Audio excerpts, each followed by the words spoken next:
Okay, good. All right. Great. All right, welcome everybody. Thank you all so much for taking time on reading day to come to a workshop, because I know that's exactly what you wanted to do on reading day. I am Robin Tyndall. I'm the Director of Research Protections. I'm also the IRB Administrator for Appalachian State University's IRB. I'd like to have other folks on my team raise their hands who are representing the IRB office. So in the back, Dennis Gabriels, Monica Molina, and Morgan, I just blanked on her name. I'm so sorry. Thank you. Thank you. All three of them are in our office supporting IRBs. And if you've run an IRB through App State, you've probably encountered one of the four of us at least. So I'd also like those of you from Appalachian Regional Healthcare System who are helping co-host also raise your hands and introduce yourselves. They're in the back. They're here to help facilitate. So one of the benefits of attending tonight is if you're interested in doing collaborative research with the hospital, now is an opportunity to start having those conversations. I'd also like to thank Gary McCullough for helping to also co-host this. We are hoping that one of the benefits is working the IRB process through both institutions more smoothly. But the purpose of our workshop tonight is to focus specifically on informed consent and particularly readability of informed consent. So what we're going to do this evening, you have agendas in front of you and we're going to stick to them. And what I want to do is do a brief overview of the regulatory requirements, but that's, as I said, not the purpose tonight. So if you have questions about the regulatory requirements, you're welcome to talk to me offline. We're going to talk more about who our community is in Watauga County. So I'm assuming that if you're in this room attending, that you're interested in recruitment strategies for the community, not just within the App State community. Dr. Cremisi, there he is in the back. Yes, Dr. Cremisi is going to present the patient perspective in the clinical trial. We have a couple of funny videos to show throughout the presentation. And then when we're done talking at you, we're going to have a break and grab dinner and then have y'all break out into small groups. And you're going to actually look at some example consents. I will preface that by saying they are not Appalachian State consents. We are not going to put guilty people in the room. They were actually pulled from clinicaltrials.gov, but they are real life consents, and we're going to have you use those as part of the exercises that we're going to work on later. A couple of housekeeping things. If you registered and you were asked to fill out an online pre-survey and you did not do it, pre-surveys are available. Are they on the tables or they're up front? We would strongly ask that you do that because it helps us try to understand your needs and how, when we plan these in the future, we can meet them. And then at the end of the session tonight, we're going to hand out a quick post-survey to see if we can assess where you feel like we helped you or did not help you from the workshop. If you haven't been in this building before, the restrooms, if you exit this door, go to the right, go around the corner where the elevators are, you'll see a sign for the restrooms. If you need to use the restroom, we won't take it personally if you have to get up and go. We don't have breaks built in except for the break in the middle, but we basically have 2 45-minute sessions planned for you. So hopefully that will work out. I'd also, before I get started, we have members of the App State IRB in the room as well. Dr. Andy Shanley is our chair. Beth Fisk is a member of the board, and I see Laura in the back, in the middle, also a member of the IRB. So if you have questions about, along the theme of what are y'all talking about when you send me letters, you have people in the room who actually help come up with what goes in those letters. So, all right, so without further ado, I will start off with a brief overview of the regulatory requirements. So I'm going to cover 3 areas of it. The first is going to be what's called the common rule, which is the regulations that probably everybody in the room has had to follow if you go through IRB. In case you didn't know, the regs changed in January of 2019. And so what I want to cover is what the basic elements are and then what some of the changes meant. These changes are in part what is driving the purpose of this workshop. So I want to emphasize that. These are the basic elements of informed consent. If you've written on a consent before, you should be pretty familiar with these. If you use templates off of our website, these are baked in to the template. So none of this should come as a giant shock.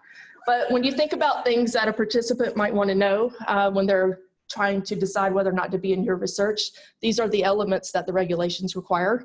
So pretty obvious, a statement that what you're asking to do is research, a description of the procedure, so what will they be asked to do, what are any reasonably foreseeable risks, what are some potential benefits, those should be reasonable and realistic benefits, alternative procedures, if this is a trial and you have option A for one treatment and you don't want to be in the research, option B might be another treatment you could try. Confidentiality of data. So what steps are you taking to protect the confidentiality of the participants' data?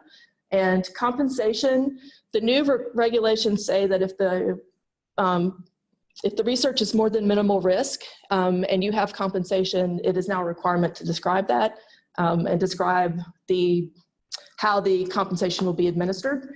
And then contact information, so who on the research team could they contact if they had questions about the research? If they had a problem or an adverse event or an emergency, who would they contact? And then their rights as participants in the research, who would they contact? And at UpState, that would be our office for the IRB. And then the last, but certainly not least, is a statement of voluntariness. This goes back to the ethical principle of autonomy. In fact, all of the regulations are coming from ethical principles, but this one is basically stating that a person is an autonomous individual who has the capability and right to make their own decision about whether they want to be in your research or not. So you are obligated in a consent to say, this is all voluntary, you have the right to not participate, and you have the right to withdraw at any point with no penalty. So these are all the basic elements. There are additional elements for certain types of research that I'm not going to cover tonight, but this is sort of the ground rules. There have been some new changes in informed consent requirements. And I'm going to spend a couple minutes talking about the easy to read part of it and where that came from. It is emphasizing how information is presented to your subjects. And it is now baked into the regs where it wasn't before January of 2019. There's also a new requirement for something called the concise summary statement. If you have a long and complex consent form that has very complicated procedures, you are now required to put what's essentially a cover sheet on the front of that consent that boils it all down into very simple terms and a simple explanation of the research. And there are some elements of that.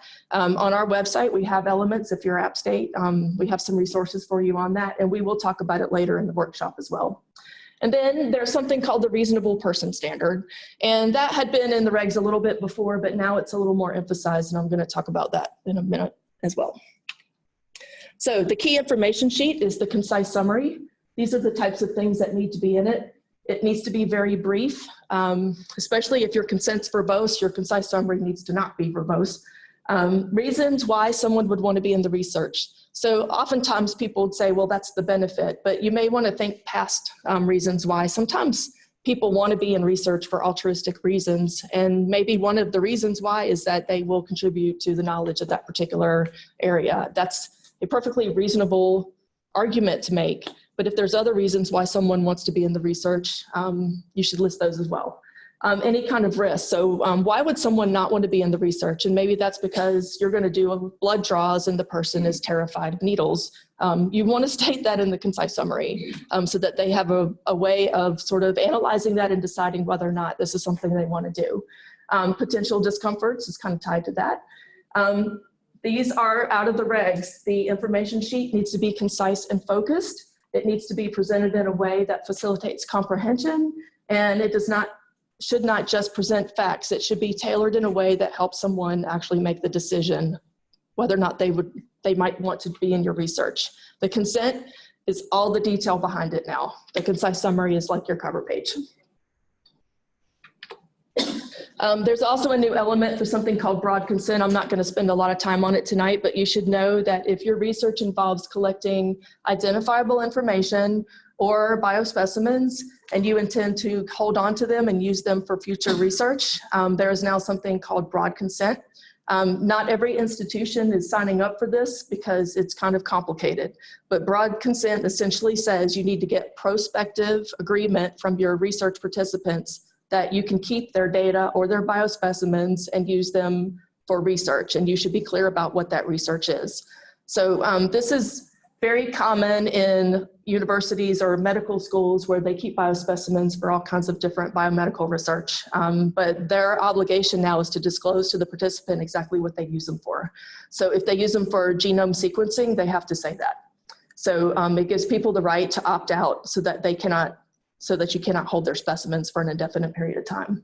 This is also true for data sets, and I think for App State, it's more likely going to apply to us for data sets. We have researchers here who collect basically mailing lists of people, has their contact info, their address, some basic health info, and the purpose of those sets has been to recruit them for something else or to to do different kinds of data research on them.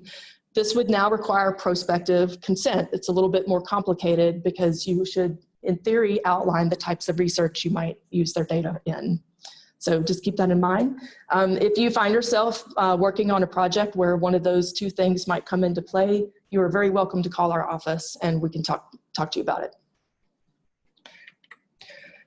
Very quickly on FDA requirements, those of you who might be doing something that requires FDA oversight, the FDA regs, for the most part, overlap the consent elements I've already outlined in a previous slide. There's a couple of other requirements the FDA has. One is you must notify the participants that you will put the trial on clinicaltrials.gov.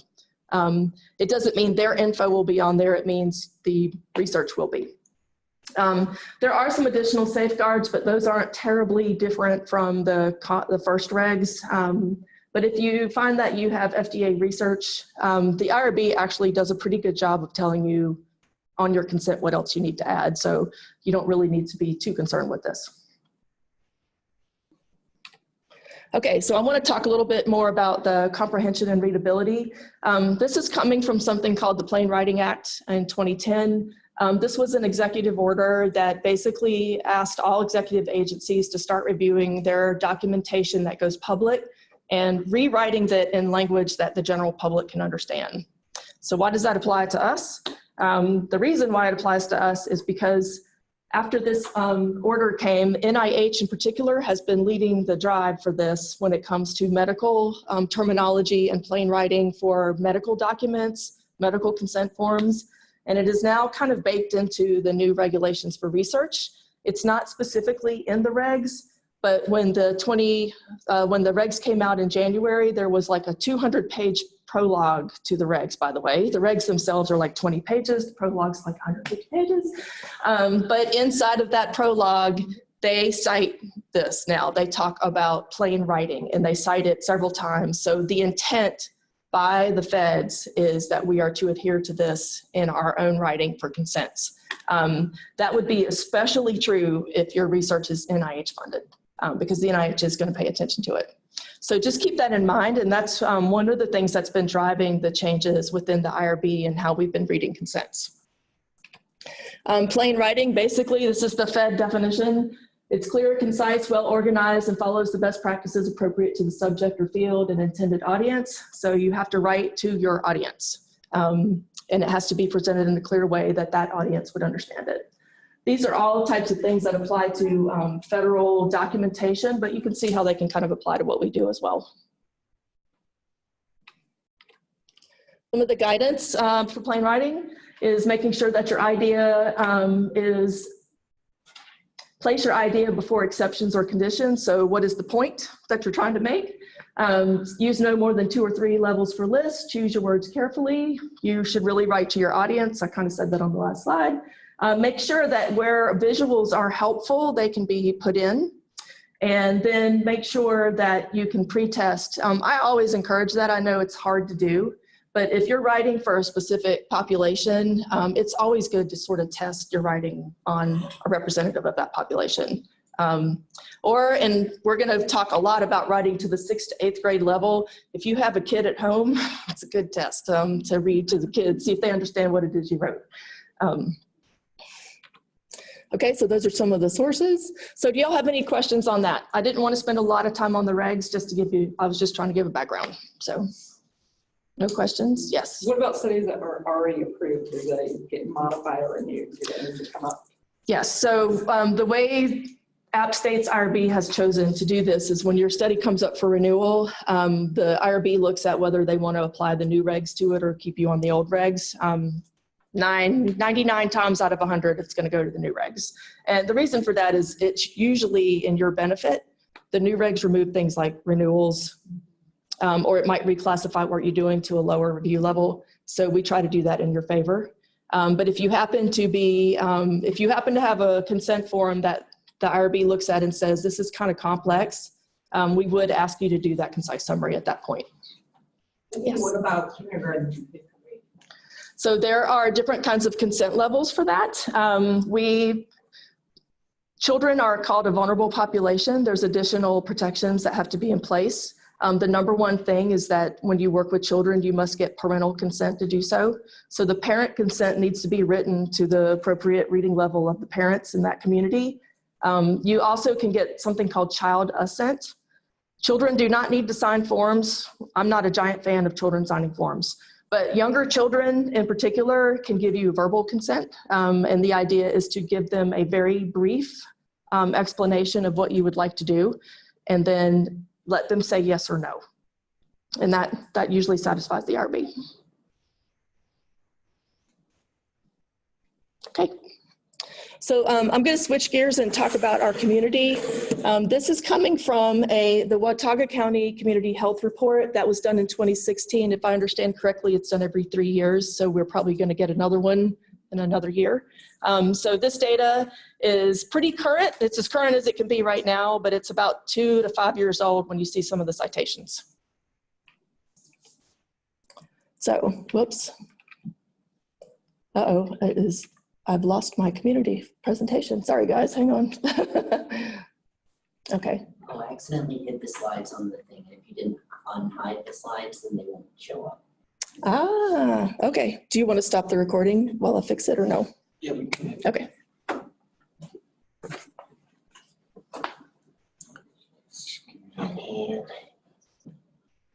Yeah, let me get escape. Yeah. Here so I can see.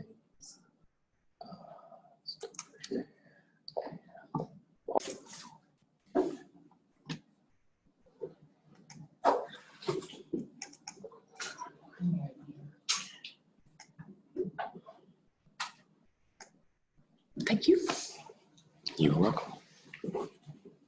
Okay, so what I'm going to share in the next few slides is just some excerpts from the report, and they came from the executive summary and some of the statistics. And the reason why I'm doing that is trying to show you sort of the background of the community. So when you're thinking about populations that you want to recruit for research, keep in mind some of these details. So first of all, Watauga County is primarily and overwhelmingly white.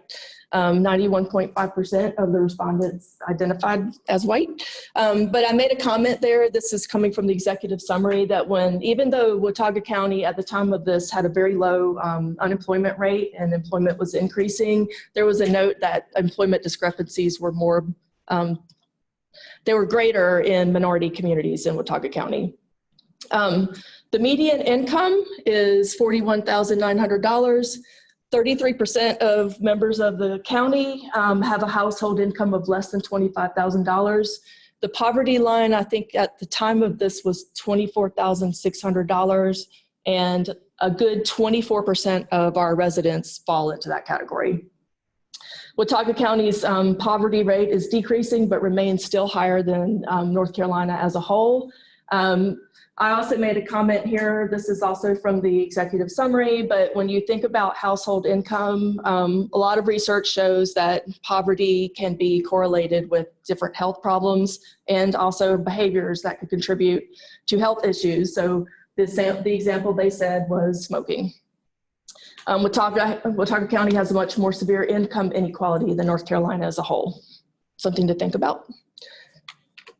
When you think about the age ranges in the county, the median age is 30.1 years, but the life expectancy here is 80 for men and 84 for women. The leading causes of death are chronic illness. Alzheimer's disease in this report, Alzheimer's disease was first listed as the third leading cause, so it came out in the executive summary as something to stand out. Heart disease remains the most common, and then cancer. 85% of the residents, this is an educational statistic, and as we talk about comprehension levels, this is probably a really key one. 85% of residents have a high school diploma or higher.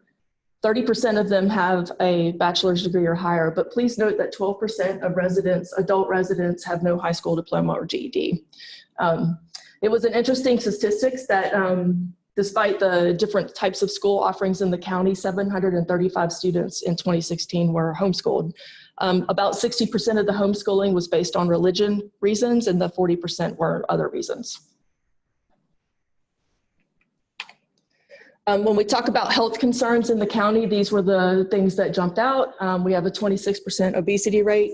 19% of our residents are uninsured. 62% cited drug abuse or alcohol as a top concern. 42% said mental health. 28% said that they had severe housing problems, meaning housing shortages, homelessness, or substandard housing. 18.3% had food insecurity. So that was a high overview. This report is online and you're more than welcome to read it. It's quite long and very, very comprehensive. Can I ask you a quick question? Yes. Okay, when you said 62% drug abuse, 42% mental health, 20%, is that of the that's the population as a whole? 62% of the population as a whole has drug abuse? I think that's adults, is that correct? Adults, yeah. What's Because that? they were concerned about drug abuse. Yes. They had drug Yes. Okay, so that's health concerns. So it might not be 26% of the population has some obesity issues. Those are just people that have health concerns. It might be it might be different, right? The I think 62 and that- the 42 were the concerns, everything else was Right. statistics That's about a- the population. Yeah, Okay, what do you mean by health concerns? they listed it as a top concern. Okay, thank you. So anything stand out as you think about this population?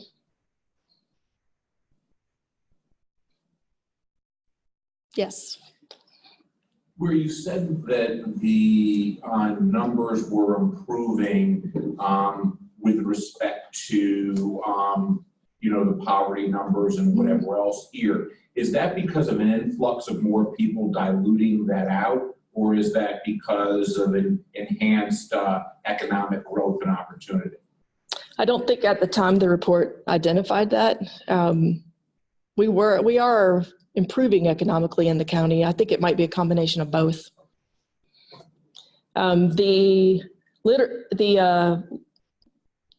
Not reaching the high school level actually increased 1% over the last report. So the education level for the 12% was actually higher than the previous report. So some things are changing.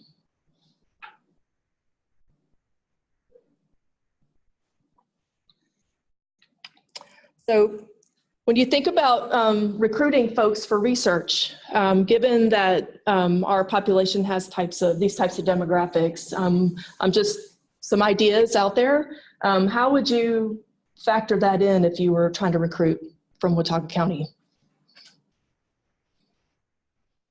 I think the biggest thing is if you're trying to get a sample of the population, that your sample is actually representative of the population. Because I'm sure our research participants are as skewed as the income inequalities are. I would agree with that.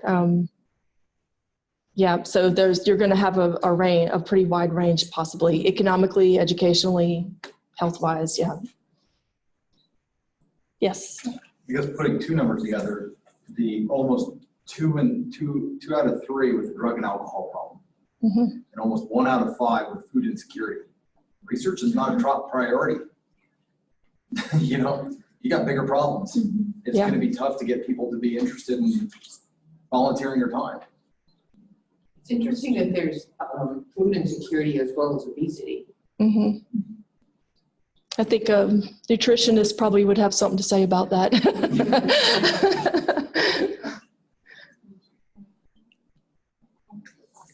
Yeah. Do you know, were seasonal residents included in this? People that are here from now? So I actually wondered that too, because the median age is very young. Yeah. And I thought that it might be rolling in students, but I don't know. Those of you who participated in some of the data collection, do you know how it was sampled? Yeah, because the median, what stood out to me is the median age being very young, but the life expectancy being very old. And I thought maybe the students were influencing that number, so.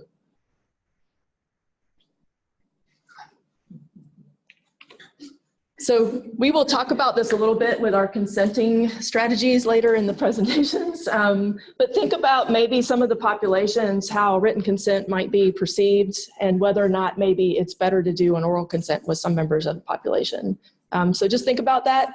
Consenting is all about a process. It's not the document itself. I do want to emphasize that. And a strategy for consent that might be reasonable is maybe you don't need signatures in some cases. You try to get a verbal consent and document that you obtained it. So just think about that. Okay, so recruiting from the community, I just put some ideas up there. There's really two ways to do it, passive recruitment and active recruitment. Passive recruitment basically means you're putting the information out there and you're hoping someone responds to it. When you think about the population in Watauga County, how do you leverage that to get attention? It's just like Andy said, they have other issues. So how do you work on your recruitment strategy to draw attention to people that actually might benefit from your research in some way? How would you, strategically, where does that information go? How does it become visually appealing to a population, considering the target population and maybe where you're recruiting from? And then how important is language at this point? How complicated or simple does it need to be?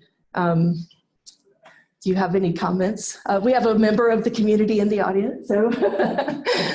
Well, I'm definitely thinking about the Western Watauga area where I do so much, and person to person is the first step that comes to my mind, but then the written language of something they may have to sign has to be simple and quick. There's no need to, to read a whole lot of stuff. Right. And so an attention to interpretation while someone has the document in front of them. Right. What I'm thinking of right now. And like, the active recruitment, the community centers, the corner stores, the gathering stores, the churches with their activities and so forth. There's already some outreach in that direction with the App Health Center. And that's what I'm leaning toward. I was going to offer a suggestion as someone who's recruited for trials for 25 years that one of my mentors gave me a long time ago, which is to sort of break down what are your strategies and what are your tactics as two separate kinds of things. And when you look at what your strategies are and then your tactics by which you apply things, then you can become more targeted in your recruitment. And with that, you can in fact be more efficient. It doesn't affect the ethics of it or anything else, but you may be recruiting in different sub-segments, and the appropriate strategies and the appropriate tactics may be subtly different or completely different, but it will enhance your success and hopefully allow you to achieve better enrollment in a more efficient manner. Any other comments? As we break out and you have questions about recruitment, this will be something we can talk about after the workshop is over. I'm more than happy to stay. I'm sure some others would be as well, so we could talk about it a little bit more. Okay, so I'm gonna break and play this video. Just so this is a video that was on a website. It's all talking about health literacy, but it's also talking about how to reach your audience. This was an interview done on the streets of Manhattan. So these folks are not Watauga County representatives, but I think their message is pretty applicable. And I'm hoping I'll have sound on this thing, so.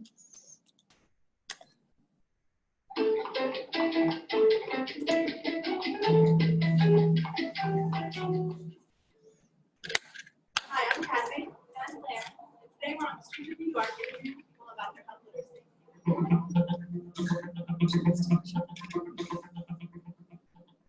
you describe to me what hypertension is? I'm guessing it's when you're really hypertense.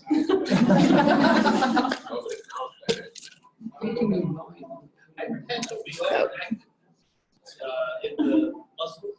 Is it just a muscle or something like that? No, actually, the mind maybe. Hypertension. Hypertension. Mental disorder.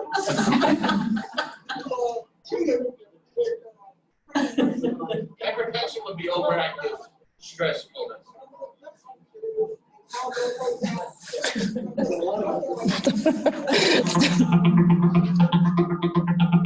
Do you know what angina is? Angina. I don't know, but it sounds pretty cool. No, I don't know. I haven't done it before. What is it? Sounds like something familiar, but I don't know. Do you know what a stethoscope does? Is it the same thing as a microscope, or is it a totally different thing? Nope. No.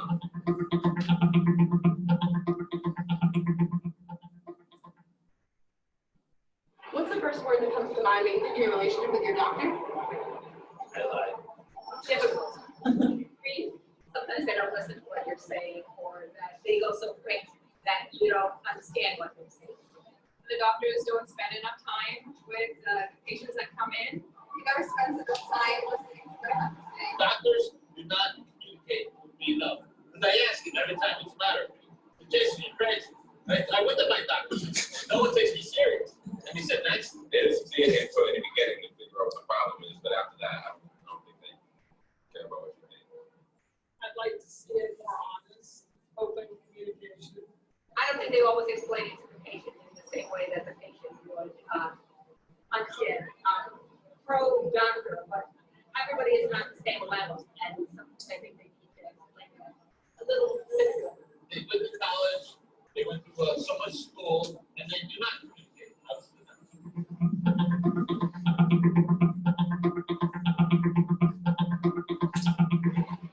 So that's what we found today at the street viewer. Do you think there's a problem?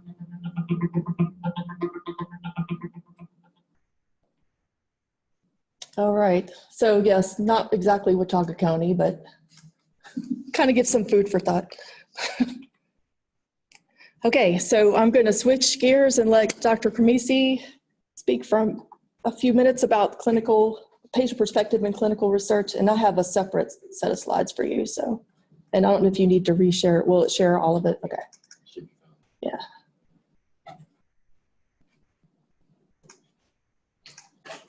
Okay. Yeah, I didn't test it, but I'm. Okay. Well, first of all, it's great to be here. I'm Henry Cremisi. I'm an internist. I'm a nephrologist. I've done clinical research for 25 years at a lot of different places, a lot of different institutions. And when we talk about things like the patient perspective in clinical research, the bottom line is why individuals participate or decline to participate in clinical trials. But recognize that like society, like everything else, this is a dynamic process. People change, generations change. The World War II type generation was very altruistic in nature. Different people, different populations are made up of different things. And it's really about aligning agendas and having the right dialogue with respect to these things moving forward. So who participates in clinical trials? Really, it's all of us. And to some extent, and I'm going to kind of try to give a feel for this, is that this is the drug development process. And we've got phase 1 trials when we will test a drug in a population that doesn't have a disease. Phase 2, which is the first testing of a drug in people with a condition. Phase 3, which are larger trials once there's a message that there's some clinical efficacy to continue on with the trial. And then phase 4, post-marketing trials. But the important thing to remember is that in most clinical trials, they're testing it in 200 people or 500 people, and then it's out there. What if you're the person with the 1 in a million complication? And those things, in fact, do happen. In the last year, I reported someone to the FDA who had a demyelinating syndrome as a result of ciprofloxacin, which has been on the market for 20 years. So, you know, the reality of the thing is that if it hasn't been tested in you, in some ways it has never really been tested, because we really are all very unique in many, many features. And with that is an opportunity and opportunity cost. And as we look at what we have and we don't have with respect to why people participate in trials, as a nephrologist, someone who deals with kidney disease for people who end up on dialysis is really a horrific diagnosis. Nationally, 19–20% of dialysis patients die every year. Of the people who get stage 4 kidney disease, 85% will die a cardiovascular death before they get to the point where they would need to start dialysis. So in those settings, as well as, you know, people with certain kinds of malignancies, the current state of the art is not so great that it's really pretty easy for people to consider what the alternatives might be or might not be. And that's why when I talk to people about enrolling in trials, and we all are going to come at this from different perspectives, it's really about message, it's about communication, it's about listening, and it's about strategies and tactics. And as you do that, you can become very efficient and effective with this. So starting off, what are some of the positives for participating in a clinical trial? At the very least, coming in and listening, they might learn more about their condition, the limitations, and the basic science of what we're currently doing and what some of the newer insights might be. They might feel a better sense of control for someone who's dealing with having gotten a diagnosis, because getting a diagnosis, no matter what it is a shock to your system. It's a shock to your world. It reverberates throughout your family, all of your relationships, and the many different aspects of our lives that dovetail together. It might give you access to a more supportive kind of a venue, that you have a relationship with your research nurse, that you have someone who is more inclined to listen to you and gather all the information, because in a research trial, if I'm doing a certain procedure or giving a certain drug based on what the FDA and what my sponsor wants me to get, we cannot ignore anything. So we are in fact tracking any piece of information because we're trying to generate as much information as possible. Now, in a perfect world, that would be true after a drug is approved, because you might be the 1 in a million, or you might be the 1 in 10 million person, or the 1 in 100 million who has a serious adverse event. But I can't tell you that that's the way that it's going to happen. You get access to the latest treatments, the latest thinking.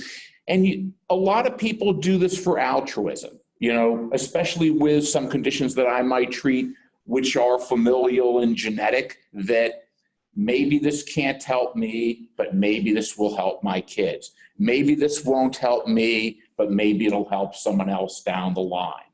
So I know that there are as many different forms of research as there are different kinds of, you know, snowflakes that will fall. But within that context, these are some of the things that are out there. Now, the negatives, you know, people would say, well, there's no data on the efficacy of your treatment or what you're doing, or you're asking me to give of my time. What's in this for me?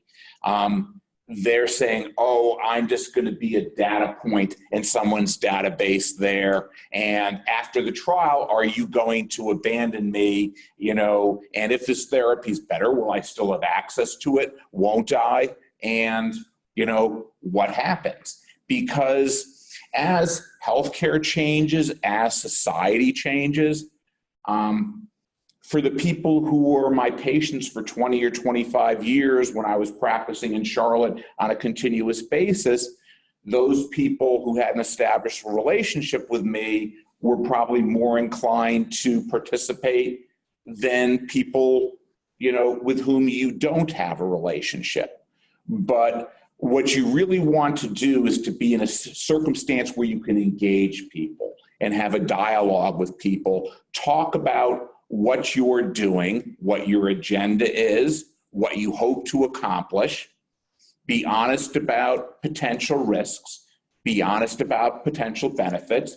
It's research because we don't know. If we knew the answer to this, it wouldn't be research. Any questions so far? Okay. So what are the barriers to people participating? The main one is actually people don't know that there's stuff going on. And that disconnect is different in different places. But then again, you can't be so arrogant as to say, build it and they will come. Well, I'm running this trial and therefore everyone's going to find me. That's really not the case. That's never been the case. And you can't expect people to go and look at clinicaltrials.gov for most conditions to go and find you, or that they're just going to stumble across the poster that you put up at the wellness center or some other place. You need to engage, and you really have to think about it as something that is an important part of your agenda, because a trial is only worthwhile if you can engage, enroll, generate data, and show either benefit or lack of benefit. Trust, well, trust is the hardest part of the whole thing, because nowadays we're all starting with de novo relationships. Why should they trust you? Will I get a placebo?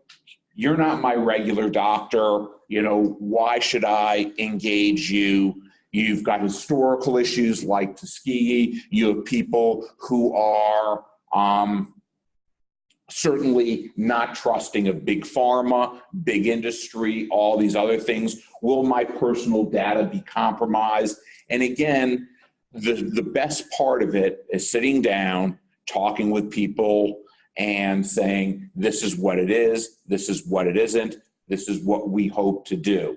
And the simplest advice that I can give you is to say what you're going to do and then do what you say. Because if you do that, then you have been a fair participant and collaborator with people in a decision that's important in their life and health, that's important from a societal perspective, and important from a scientific perspective. Barriers to patients participating in clinical trials. Again, these are all the things that you have to go over. I don't want to be in the placebo arm. Well, someone has to be in the placebo arm. We don't know that this is beneficial. If we knew it was beneficial, again, it's not research. And again, each person that you talk to is going to be a different discussion. It's going to be a different process. And the better you can engage people, honestly look them in the eyes and provide that information, the better you will be at enrolling people and, again, being an honest broker at the end of the day for what you're doing, what it is, and what it isn't.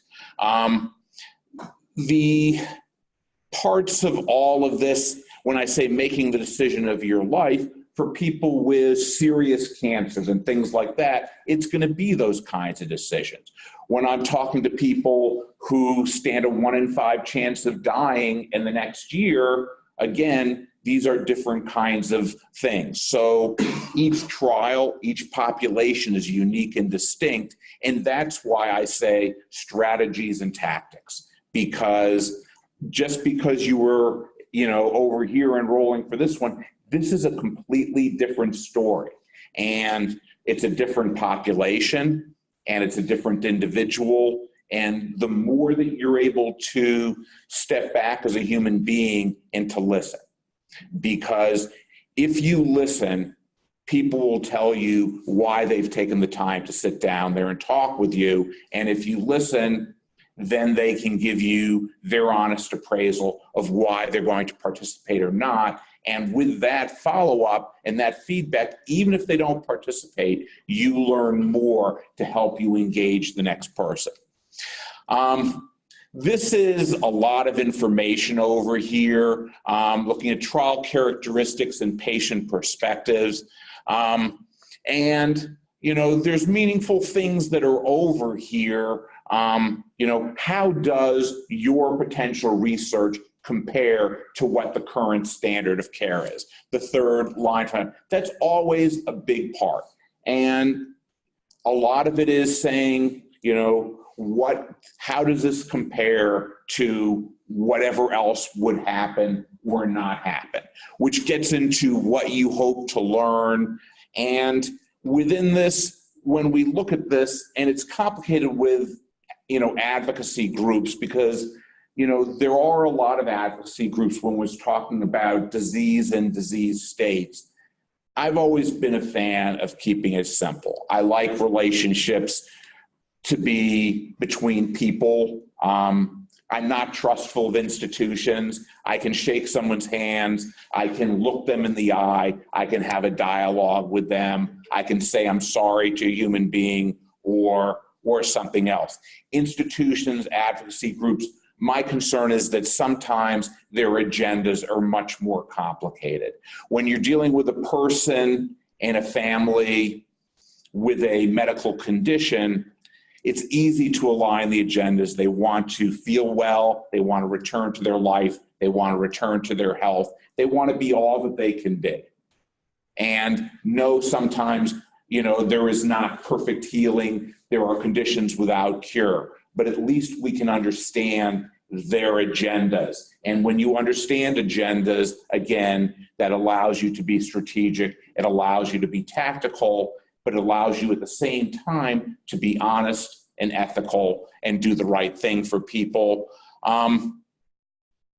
So there are reasons why advocates are engaged in the research process, and because sometimes it gives you access to populations. And whether it's a certain part of the cancer society or, you know, or breast cancer or colon cancer or something else, or any number of other conditions, it can give you access to funding. That being said, the individual with whom you are contracting with an individual and not with an advocacy group or an institution. And I think it's critical to remember that the end user is the individual with the condition who is agreeing to participate or deferring to participate, and that's where your learning is, and that's where your process comes from. Have a lot of information over here, but ultimately, there's a lot of people who are engaged on all of this. The patient is important in this, their family is important in the decision to participate or not, and their caregiver may not. And when you look again, and I've sort of struck in with the strategies and tactics, there is both positive power and negative power in any relationship.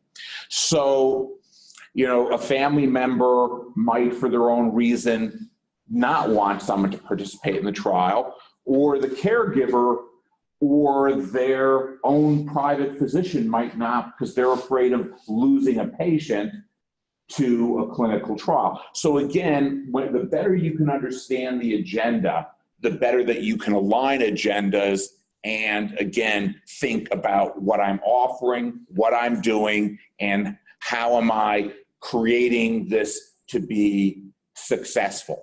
Or if it's not, then you have to sit down there and realign what you are doing. When we look at this over here, this is helpful with respect to the kinds of studies that you're doing and how do you make it appealing for the patient. And as I can reflect on 20 years of running trials, the most meaningful trials to patients and families are ones then when they can understand what the value is for them or for society or some other, hopefully, higher goal, you know, within that. So with respect to a translational study, which, you know, how do we make this representative? It's so many different levels. What symptoms or aspects of the condition are most meaningful for the participant with that condition? I've run a lot of trials on individuals with lupus that can affect all parts of their bodies. The nephritis is affecting the kidneys, cerebritis is affecting their brain, the carditis affecting their hearts. Remember, they don't want to have a VP of their heart, a VP of their brain, a VP of their kidneys. They want to have someone who cares about them. And again, making certain that the aspects of your clinical trials are tailored to meet the individuals who would participate, be meaningful with respect to their symptoms. For me as a kidney doctor, I'm all into their creatinine. They may care about what's going to happen to my exercise tolerance, what's going to happen to my mentation. Am I going to swallow better? Am I going to swallow worse? Am I going to, to still be with my husband or wife if I'm taking that product? And then you integrate all of that into, again, a good message and a clear message for the participants. An overview of all of this is, and this I think is important, 95% of trial participants have positive experiences overall, but many feel let down at the end of a study. They feel abandoned at the end. And one of the things that we used to do in Charlotte was that when a trial ended, we would gather everyone together and talk about what we learned or what we didn't learn and how we hoped to grow and learn more. And again, like many things in life, the better you can close that circle, the more that you will be appreciated and the more likely people will participate because they don't want to be out of the loop. They've invested in this in their own ways just as much as you've participated in all of this. And again, they become informed, they participated, and this is a social contract. And for each of us as researchers, we have to decide what we include in that social contract. These are some designs on how we currently do trials versus how this might happen in the future. This is really about evolution of society and, generating real world data at a meaningful level. I include this really only because just as dynamic as science is with new breakthroughs, society is also dynamic. And again, we have to adapt, we have to learn, we have to grow. I'm here to be a resource. I have done a lot of trials. I've been a medical director of a large central IRB. I have a great commitment to research. I'm happy to mentor anyone who wants any mentoring, and it's my pleasure to be here today. Thank you. Any questions? Thank you.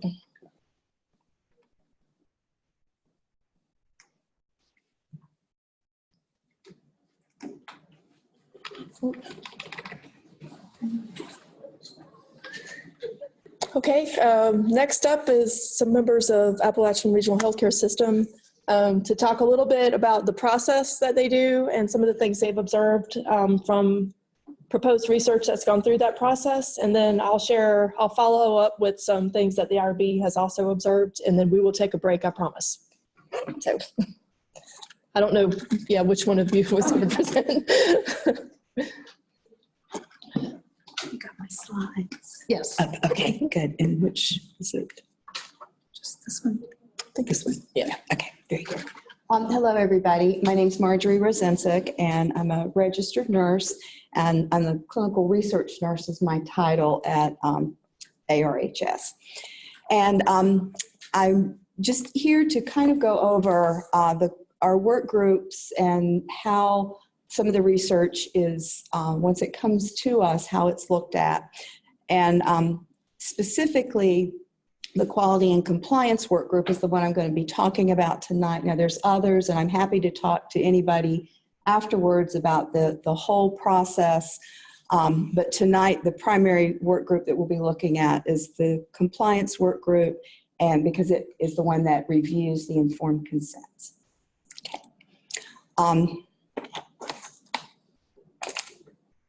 I'm back to Dr. Cremisi's. You went backwards. Other button. Oh, okay. Hit the wrong one, sorry. I'm not usually doing this. So the members, I think it's good to know who is on the work group. So we have our clinical research coordinator, we have the research nurse, and then we have our senior vice president for medical staff relations, and then we have our health information systems, the records integrity and analyst, the director of quality, and the human protections administrator. And then we have the regional clinical research director from our consulting group. And so I didn't put everyone's name because there's always people changing positions and moving around, but this is the mix of it. And this is a mix that I think helps to, a lot of them are familiar with medical terms, but maybe not. They would look at it more too as a patient perspective when they're reading something and looking at it for an informed consent. The key functions for that group is to assure that our policies and our standard operating procedures that govern the research activities are there and are followed. That we review the policies and their standard operating procedures that we have there. So there's a lot of functions for the group, and they're listed, but one of our primary ones is to review the informed consents for the essential elements and readability. And some of our findings, and I think this is kind of the main thing that they wanted me to talk with you all about, is we found, as we go through this, is that some of the use of the language is above the educational level that's recommended. So I've got some examples. One of these have been submitted and was the use of the word demographics and inventory. It was felt that those words were a little bit above maybe the 8th grade reading level, that people might not understand what they are. When this was sent back to the researcher, they did a great job. And the things that have been sent back, and I don't want to have to send anything back, but when they have been, people have been very gracious, I think, and being appreciative and saying, thanks, that was a good catch, we appreciate it, because I think everybody wants it to be a good informed consent. So this researcher, when that went back, I mean, they did something, it's kind of easy, but they just put in parentheses what they meant. The age, the gender, the employment status, and history were specifically what they were talking about. And as far as the inventory, they removed it was an inventory of questions, and that they were going to use, and then they added just to make it be another questionnaire. And so that was easier to understand. Okay. Then there are some grammatical errors, misspelled words, punctuation errors, those kind of things, although they seem picky. I know they seem picky. But when you are looking at an informed consent and I'm reading it and I'm deciding if I'm going to participate in this, and I see maybe 4 different misspellings or a word that doesn't make sense. We had like just a simple word at the end where it had not been proofed. At the very end of the sentence it said and then it was nothing. So then it's like, and what? What was that? What does that mean? And so if I was looking at that, and probably if you were looking at that and deciding if you were going to participate or not, you might think, well, what did they leave out? And then you might think, well, if they're from the patient perspective, if they've left that out, then, I mean, what else is being left out? So I think it's just something to consider as we go on. And to recognize that misspelled words or grammatical errors can change the meaning of a sentence. And we do recognize that edits, they take extra time and they take energy. And we know that all of us strive to do a good job and that we really want your research projects to be successful. And So that's why we send things back. And it's not just our ASU, because we have academic institutions, we have that other projects that are going on at IHHS from Wake Forest and UNC Asheville, and even from the University of California. And we've had about 50% of the informed consents that we've had to send back for edits to make it correct. And so it's not just here, it's all over. So that concludes mine, and I'll be here so you all can certainly, I can talk to anybody about the process. I have other examples here with me that I can show to you or share with you. Thank you.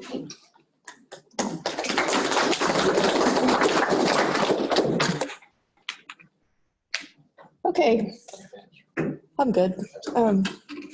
So I'm going to end the first half of our workshop with a review of consent readability, because that was our segue. And I want to talk a little bit about comprehension. So I mentioned earlier that the Plain Writing Act has had a pretty heavy influence on the regulations now that they've been revised. One of the things that is, I've pulled some quotes specifically from the regs, but you can see where comprehension is really a focus area now. This is in the informed consent section of the regs. And it's looking at understandable language for not just the subject, but if you happen to have a population that requires a legally authorized representative, then you need to be sensitive to the reading level of that representative. So it's all about knowing who your population is. Making sure, we're going to talk about the reasonable person standard in a moment, but reasonable person is used quite often now in the regs. And so we're going to talk about what is that. And then how things are organized and presented. So when you see some example consents after the break, one of the things we're going to ask you to look at is how are they organized and presented, so that when you're reading a piece of paper, is it just front to back words and long sentences and stuff, or is it something that your eye can draw to, that if you're trying to sort of get a pretty good idea of what you're being asked to do, you can sort of see that on the page a little clearer. So you're not having to dig through paragraphs and sentences to extract what it is that you're supposed to be understanding. So I'm going to talk quickly about reasonable person standard. Has anybody heard of that? Reasonable person versus professional standard? No? Okay. So a reasonable person standard, well, I'll start with professional. This is focusing on what you as the researcher thinks the participant should know in order for them to make a decision. So that's the professional standard. And you're gauging that by what other people in your profession also would think the person should know in order for them to decide whether to participate in your research. The reasonable person standard is the reverse of that. That is what the person that you're being asked to be in the research thinks you should be telling them in order for them to participate in the research. So it's the flip side of that. Most of us write consent forms for the professional standard. I mean, you're going after it because you're trying to hit all those regulatory requirements, but you're also thinking about what is it that I think that person ought to know. And a good consent form at a reasonable person should be kind of putting yourselves in the shoes of that person. What would they want you to be telling them? It's a little bit of a flip. So let me ask y'all, from a consent standpoint and your approach, what would be the difference? Why is it important? Well, it's the flip of what the patient values versus what the research would offer. It's the science is what they want to know about versus how long is it going to take? What am I going to get out of it? How many times are we going to have to see me? Exactly. I think Dr. Cremisi kind of touched on that when he talked about what are the patients, if they're being recruited for research, what do they care about? What are their values, like you said? What would be important to them to know? And it isn't necessarily about the treatment as much as it might be how much time will I have in the hospital if I do this, or how crappy am I going to feel if I go through this? So it has to be, you have to think about that from the individual's perspective.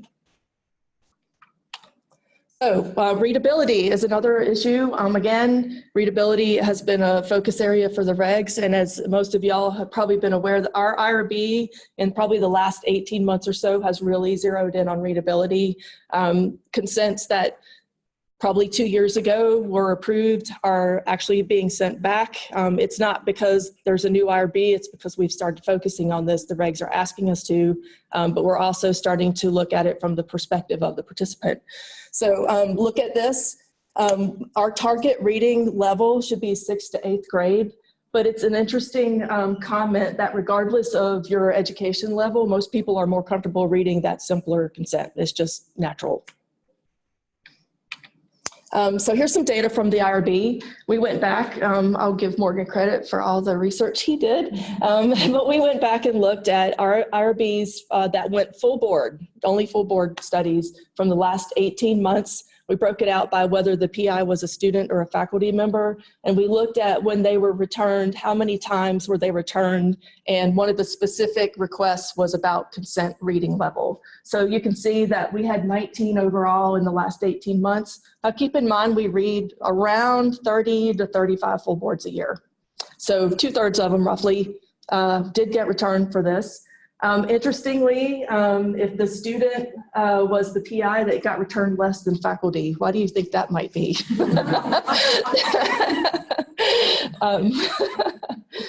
And then when we assess the reading level, so we have a lot of, you can use online applications where you can copy paste language into different apps and it will spit out what the estimated reading level is. This was the breakout.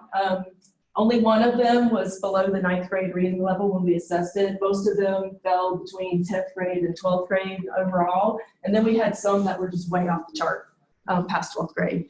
So if you're in this range, more than likely you probably got your consent form returned to you. And it usually said something along the lines of spelling errors, which I'll talk about in a second, but the reading level things, it almost always said, you like that's my favorite typo at the top, by the way. But reading level, so what we've been trying to say is the reading level we believe is too high for the targeted population that you're trying to reach. What the IRB almost never does though is give you specifics. But we do try to explain where we can. Maybe if there was terminology that was just way off the chart, we highlight that. So we try to target for the population. It's usually, I didn't write every step because it's almost always some version of this type of thing. Now I'll get back to typos and grammar. I will go back to your comment. The IRB's job is not to edit your consent forms. And we are very sensitive to what we call mission creep, which is we don't want to turn from the reviewers of the ethics and the regulations into an editing service for you. So unless the correction changes the meaning of the consent in some way, we tend to not focus on typos and grammatical errors. That is our charge.